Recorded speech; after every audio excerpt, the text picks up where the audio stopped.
생활상의 성결법을 계속해서 말씀해 주시고 있습니다. 성결법을 말씀해 주시는 이유가 있었습니다.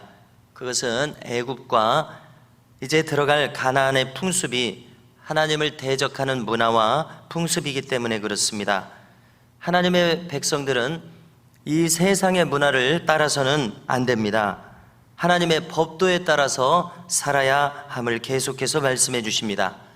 그리고 이것은 오늘날을 살아가는 우리의 현실에서도 마찬가지로 적용해야 됨을 우리가 알고 있습니다. 우리가 몸소 느끼고 있습니다. 모든 환경과 대중매체의 그 영향을 통해서 우리가 몸소 느끼고 있습니다.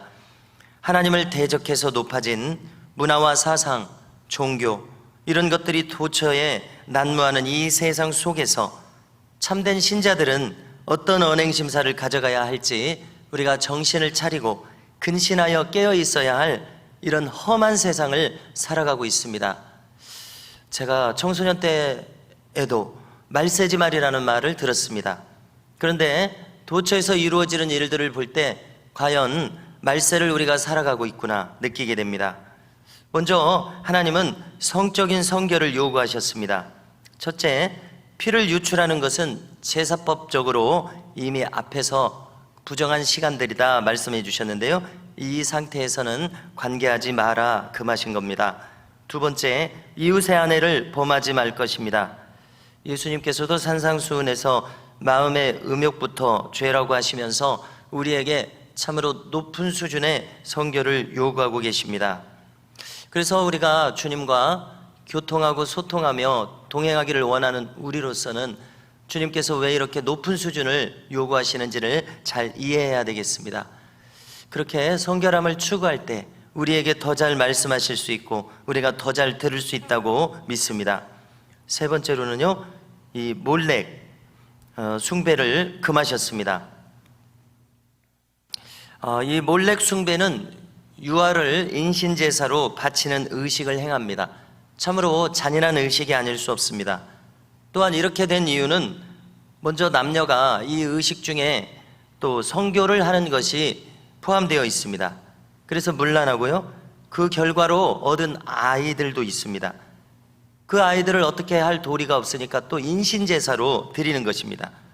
또는 유다의 말기에 유다 왕들이 자기 자식을 인신제사로 드리는 일이 있었습니다. 어찌 하나님의 심판을 피할 수 있겠습니까? 이렇게 하는 이유는 이렇게 해서 가나안 땅이건 바벨론 지역이건 애굽이건 고대 중동 지방에 이 몰렉 숭배가 성행했었습니다. 이렇게 하는 이유는 무엇입니까? 이렇게 바쳐서 그 땅의 토착신들로부터 복을 받겠다는 것입니다. 풍요와 다산의 복을 받겠다는 것입니다. 얼마나 잔인합니까? 자, 그런데 이것은 현대에도 그대로 이어지고 있습니다. 현대에 낙태가 성행하고 있습니다. 그것과 일맥상통합니다. 현대사회는 이 문란한 성관계의 결과로 낙태가 성행하고 있는데요, 이 낙태는 현대판 몰렉 숭배와 같다고 할 수 있습니다. 이것은 하나님 앞에 큰 범죄임을 우리는 결코 잊어서는 안 될 것입니다. 그래서 이와 같은 말씀을 접하지 못한 의료인 중에 산부인과를 운영하는 신자 중에 이런 말씀을 듣지 못했던 것입니다. 그런데 이 말씀을 심각하게 전해 들은 다음에 자신이 그동안 얼마나 하나님 앞에 크게 잘못 행했는가를 깨닫고 이제 낙태 수술을 하지 않게 되었다는 그런 간증도 들어본 적이 있습니다. 하나님께서 참으로 하나님께서 싫어하시는, 마음 아파하시는 그러한 이름을 우리는 알아야 되겠고요. 네 번째로 동성애를 금하셨습니다. 이것은 소돔이 심판받은 이유였습니다. 제가 듣기로, 제가 이제 보지는 못했습니다, 최근에 인기 드라마 중에 이상한 변호사 우영우가 있다고 합니다. 그래서 그 내용 중에 제가 전해 듣기로는 한 장면 중에서 동성애를 미화하는 장면이 있다고 합니다. 어떤 신부가, 이제 내용은 생략하고요, 법정에서 소송을 하게 되었습니다. 그런데 이 신부가 소송을 취하합니다. 그러면서 취한 결과로 지금 결혼 때문에 또 상속 때문에 소송이 걸린 것이죠. 그런데 왜 이런 소송이 걸렸냐면은 이 신부가 여자 아닙니까? 여자가 여자를 실제로는 여자를 사랑하고 있는 거예요. 그래서 법정에서 소송을 취하하면서 자기가 사랑하는 자기 애인 여자를 손을 잡고 나가는 겁니다. 뛰쳐나가는 겁니다. 이런 장면이 나왔습니다.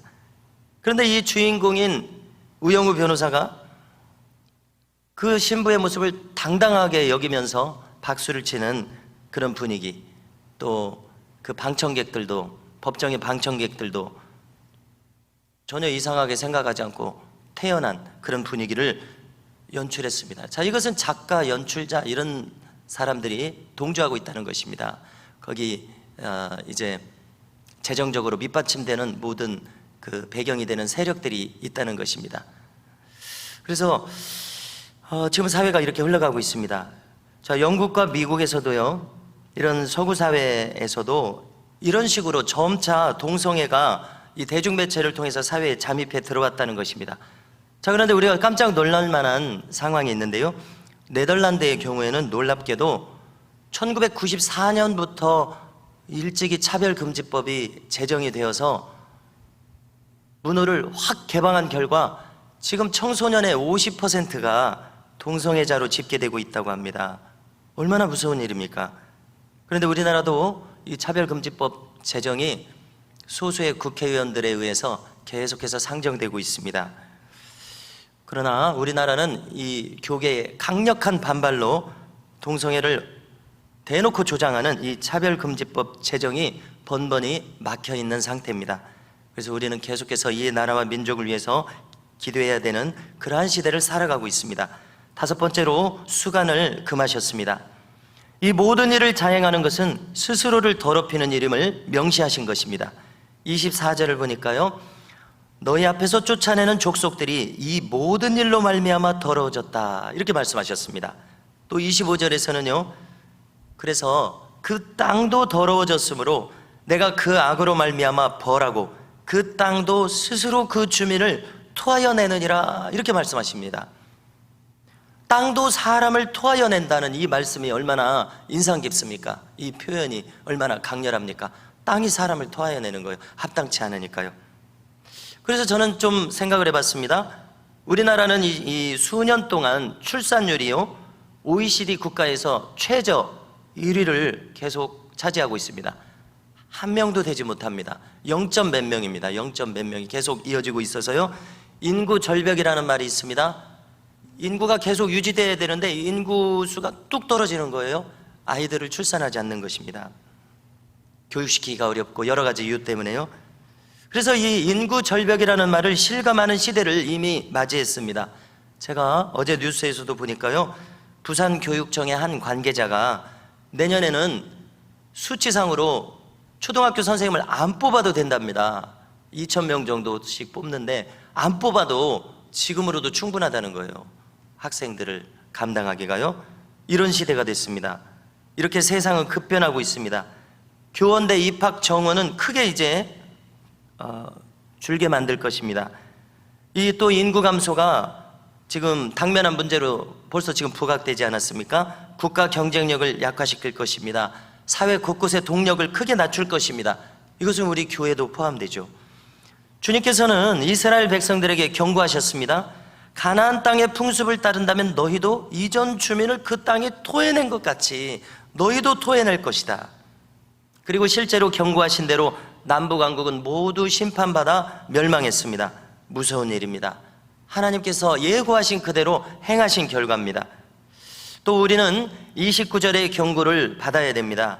이 가증한 모든 일을 행하는 자는 그 백성 중에서 끊어지리라. 우리는 하나님으로부터 생명을 부여받아서 이 땅에서 사는 동안 복되게 살아야 됩니다. 하나님 뜻대로 살면서 하나님 축복 가운데서 행하는 것이 인간이 받을 수 있는 가장 큰 복입니다. 그런데 백성 중에서 끊어진다, 혹 비명 행사를 한다, 혹 복되지 못하게 산다, 이러한 일이 왜 있겠다는 것입니까? 하나님 앞에 가증하게 행함으로 이런 일이 있습니다. 가증하다는 말은 동의어로 혐오한다는 말입니다. 혐오한다는 말은 쉬운 말로 싫어한다는 말이죠. 하나님 싫어하시는 것이 하나님과 함께 있을 수가 없죠. 저 영원한 천국에서 영원히 하나님과 함께 있을 수 없습니다. 그러므로 우리가 하나님께서 싫어하시는 이런 일을 피해야 합니다. 성도 여러분, 우리는 세상과 다른 방식으로 살아가도록 부름을 받았습니다. 하나님께서 원하시는 거룩한 삶의 방식으로 살 때에만 샬롬의 평강이 우리에게 올 것입니다. 주님의 기쁨이 우리에게 오게 되어 있습니다. 오늘도 이처럼 주 안에서 행함으로 말미암아 주님으로부터 오는 복된 삶이, 복된 마음이 우리 가운데 이루어질 수 있기를 주님의 이름으로 축복합니다.